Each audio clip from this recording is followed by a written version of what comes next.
a ski mask who was attempting to steal merchandise from the Walmart.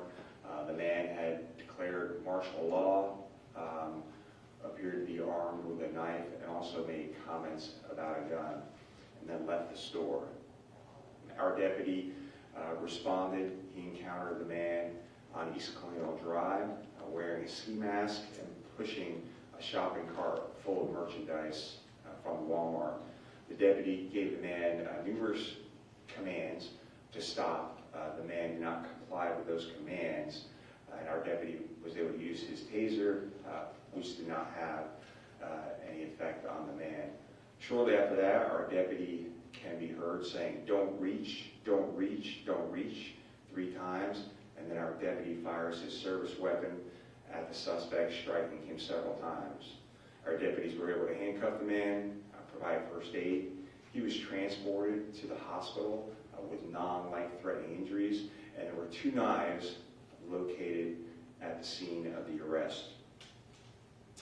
So the Florida Department of Law Enforcement will investigate the shooting. They will turn their findings over to the state attorney's office, and once that review is complete, we will conduct our own internal investigation. So I reviewed the body-worn camera footage, the video footage from within the Walmart, and also the 911 tape. We have identified the man as Jason Anthony Beal, 48 years old. He's being charged with armed robbery with a deadly weapon and resisting an officer with violence. So Beal also has an extensive criminal history throughout multiple counties in the state of Florida.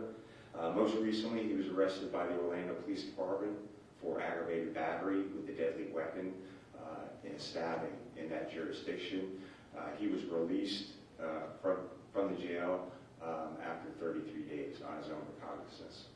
So happy to take any questions. When you mentioned that he declared martial law, can you elaborate on that? Yeah, he basically said, "I'm declaring martial law and taking this stuff." When you say deputies were heard saying "don't reach," did the body camera video not show? Was it not clear? Could you see him reaching for a weapon?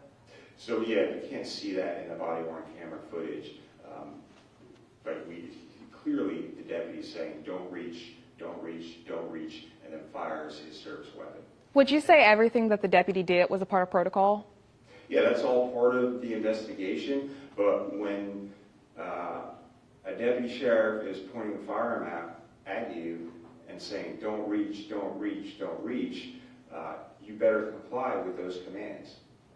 And the knives, I know you guys said they were found at the scene, but were they not found on his body, and do we believe that he had the knives before that? So those are all part of the investigation. After the arrest, there were 2 knives found at the scene. The loss prevention officer also saw what he believed to be a knife on the suspect when he was inside the store. So he was able to make it outside of this Walmart. Did he hurt anyone or try to hurt anybody inside the Walmart?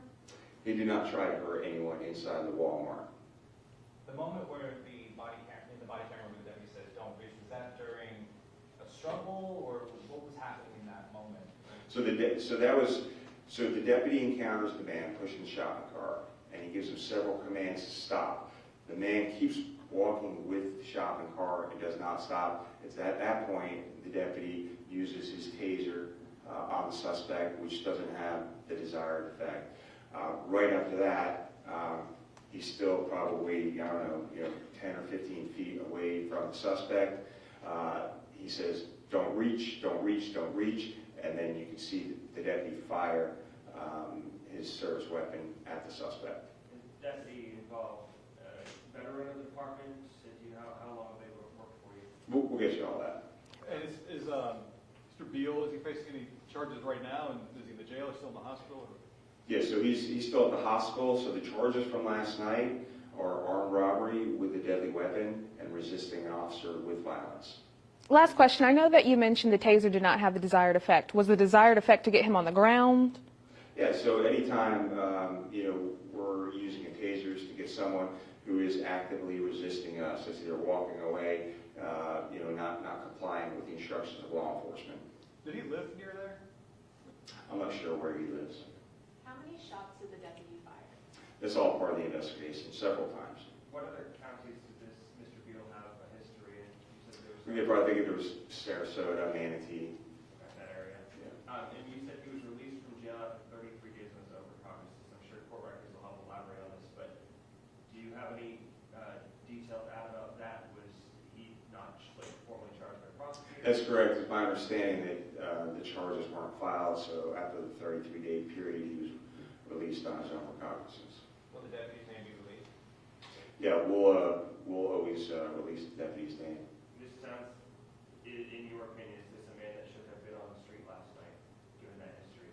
No, he has an extensive criminal history, and it's disappointing because this is a person that's going to hurt someone eventually. He stabbed someone, last year and was released on his own recognizance, and it's very frustrating because in other counties their jails are full. They're so full they have people sleeping on the floor, according to the sheriffs that I talked about. So I don't know why we're releasing people with violent criminal histories out on our streets. Does it sound like he has mental health issues as well? Yeah, I don't know. We'll look at that, and I'm sure others will look at that as well. Definitely some erratic behavior. There's no other questions? All right, thank you.